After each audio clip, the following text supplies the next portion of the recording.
Welcome everybody to another episode of Latifs Inspired.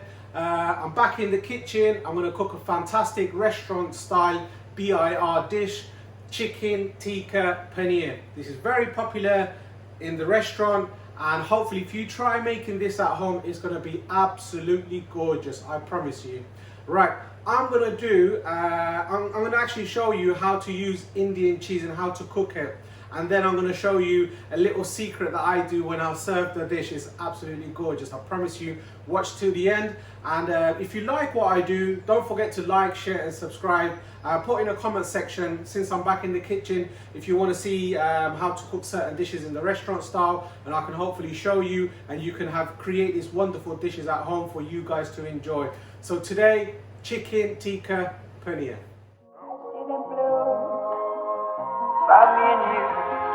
And I think to myself, what a wonderful world. Right, this is the chicken tikka paneer in all its glory. Lovely cheese melting away. Watch till the end for this fantastic recipe. Ta-da! This is the Indian cheese. It's less than £2. You can get it from major supermarkets. A block of cheese like this, if you cook it from how it is, it's not going to taste as good. It's going to taste sort of leathery and just not nice. So I'm going to show you a little tip what you can do to make it taste beautiful. Right, ladies and gentlemen, I've got the pan full of oil and it's heated up about 5-6 minutes. It's been heating up. Now this is the Indian cheese. I've made into 20 cube pieces, about 1 inch or just less than 1 inch cubed. Now you can marinate this with a bit of curry powder, turmeric. Now in the saag paneer dish, I've shown you how to marinate it. You can lightly pan fry it or whichever you prefer. I'm going to show you this method. I don't do anything to the cheese. All I'm going to do is deep fry it and then put it into cold water. The reason why we do that, if you have this sort of cheese as it is, whack it into the curry, it's going to be sort of weird texture, leathery, chewy. What this is going to do is sort of toughen up the outside and just leave the inside nice, soft and very tasty. So what we're going to do, whack these in. Bismillah. Be very careful, obviously.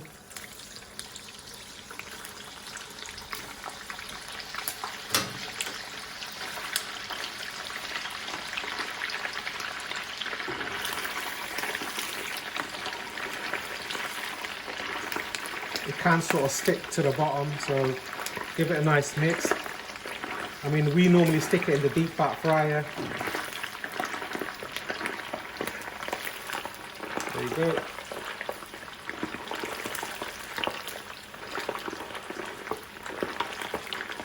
Becoming nice and golden straight away. Wonderful. There you go. When you go like this, take it out. That's how it's done.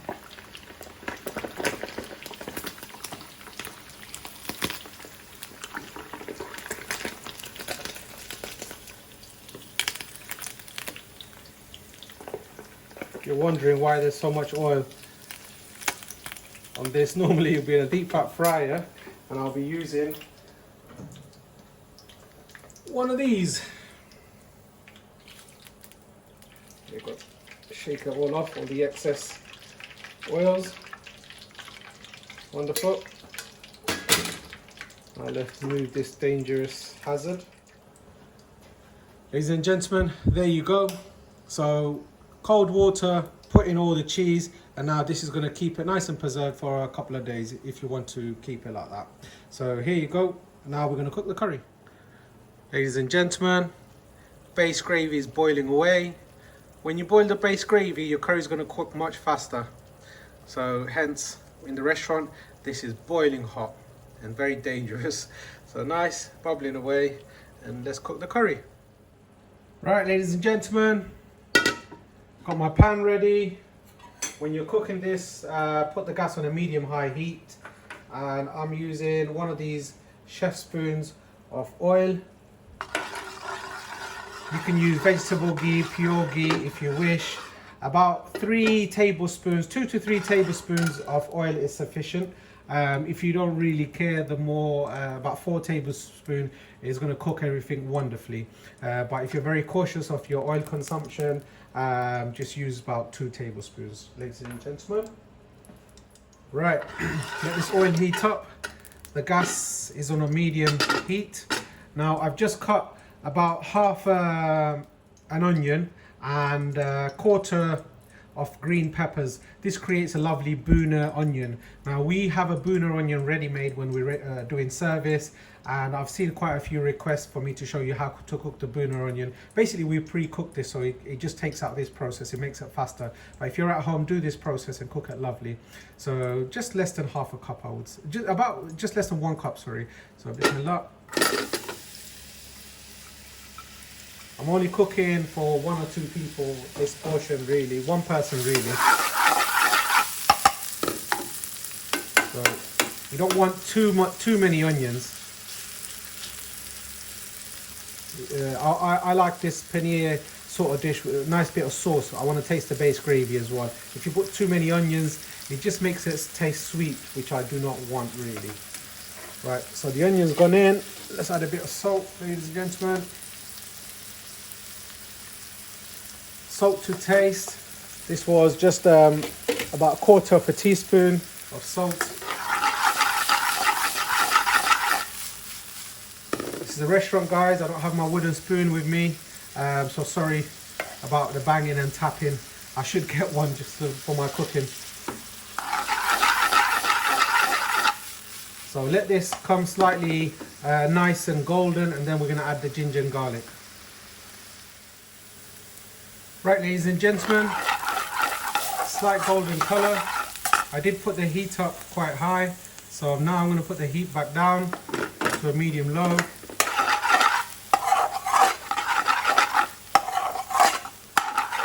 So nice and coloured now. Some of them slightly a little bit more. I love that smell of fried onions. It's beautiful. There you go. Now I love my ginger and garlic, so here's about, for this curry I've used about 1.5 teaspoons.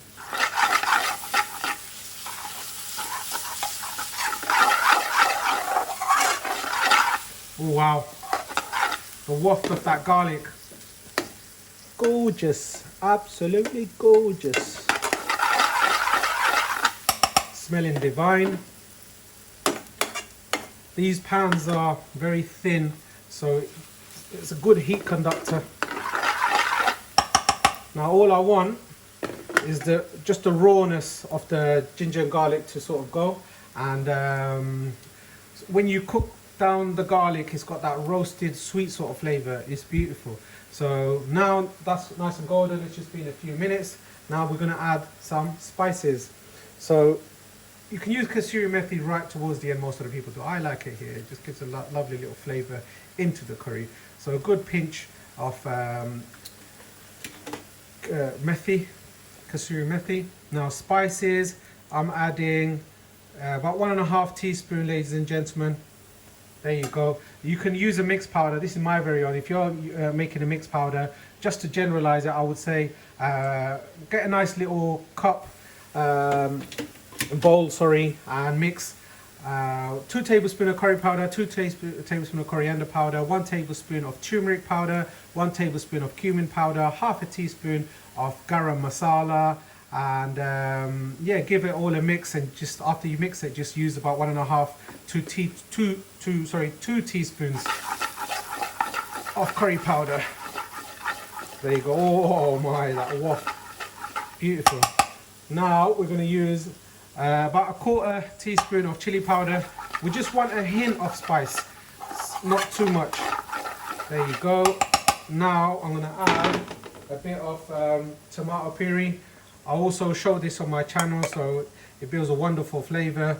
So I'm adding about 1.5 teaspoons of tomato puree.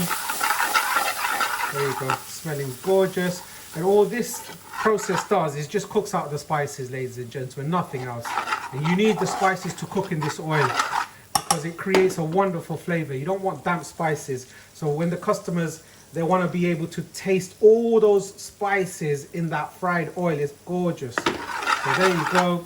Literally about a couple of minutes, the spices have been cooked. And now we're going to make chicken tikka. So you can use plain chicken, you can use chicken tikka. I'm using chicken tikka, this is the most popular on the menu. So you can order chicken tikka from the restaurant, or you can make it your own. I've got on my channel, I show you how to make the chicken tikka. Now this is very red, we use red coloring, we shouldn't do, but this is how it is. But yeah, we need to change that. But I show you how to make chicken tikka at home.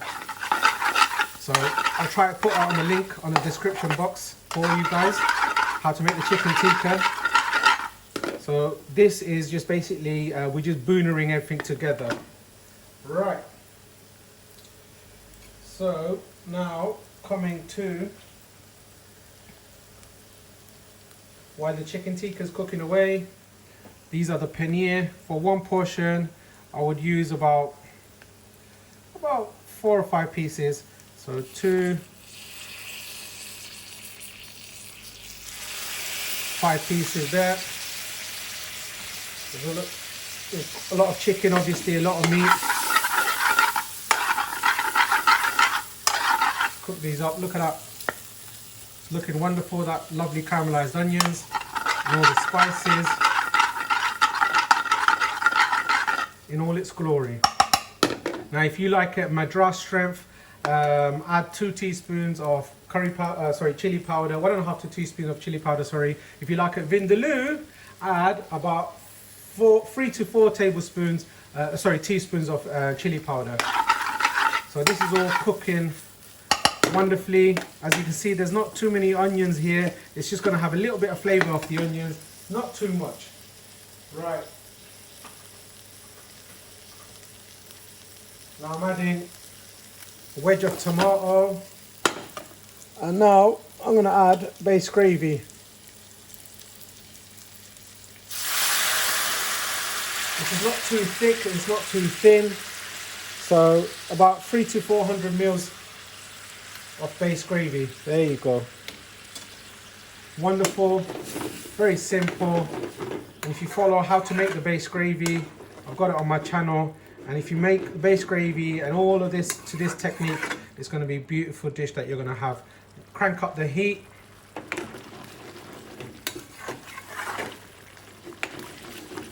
Now let this cook away a few minutes until its thickness is to your desired consistency. I'm going to put a lid on top because it's going to create a mess. There you go. So let this cook away, and I'm going to be ready to serve it shortly. Oh, there you go. Look at that. Yo. Look how quick, because of the heat. Literally a couple of minutes. It's got to the consistency that I love. There you go. Wonderful. Very simple, nice and easy, that you guys can cook at home. You can taste it at this point, but I know it's correct. I like a nice little sauce, the balance of onions and the bhuna onions, the sauce, and this is going to be gorgeous. So all I do now, this is the right consistency. I like a nice bit of sauce, so you can sort of scoop up some with some naan breads. So now this is how I serve it. Nice little karai. Heat it up. So it's going to be, if you come to the restaurant, then you're going to have this dish sizzling away. It's going to be very atmospheric and the customers love it. Now, my secret is I'm going to add some cheddar cheese on top, because paneer doesn't melt but cheddar does. So this is going to be both best of both worlds. As I'm a British chef, I like to play about and mess around, to be honest with you, and this is gorgeous how we've been selling it for a good 15-20 years. Put a bit of oil because the curry can stick. Put the gas a bit, there you go. Bismillah.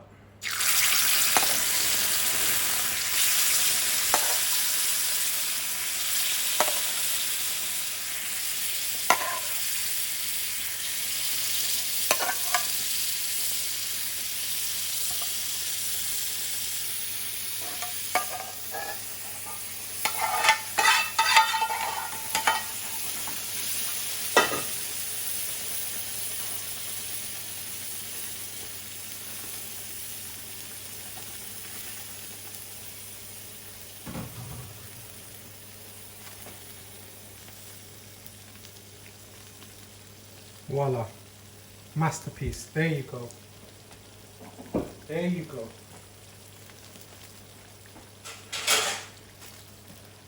Wonderful curry. Turn the gas off. There you go. Voila. Gorgeousness in a dish. Look at this, ladies and gentlemen. Work of art. Gorgeous. Love this dish. Very popular. So chicken tikka, cubes of paneer, and melted cheddar cheese. Wow, lovely. Fantastic dish. Fantastic. Look at that. Look at that. There you go, ladies and gentlemen. Put it in the gantry. So, ladies and gentlemen, this is the chicken tikka paneer. There you go. Let's get a bit of that cheese. Voila. Sauce, paneer. Let me show you this. There you go. Look at that gooey goodness. Beautiful in flavour. I'll give this a taste. Bismillah.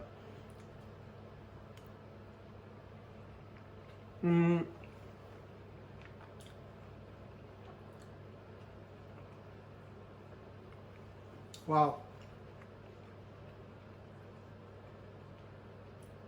This is how curry should be. Nice sauce. There you go. Not too thick. Oh God. Those onions are nice and soft. Fantastic flavors. With the mixed powder, there was enough flavor to generate for the spices. Enough chili powder just for a hint.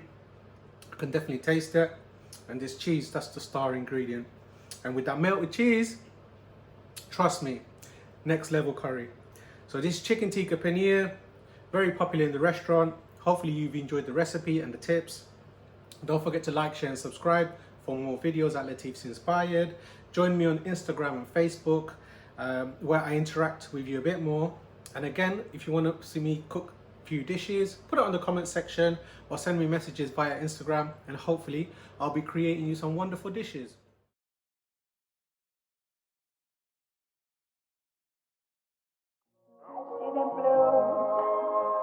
For me and you, and I think to myself, what a wonderful world.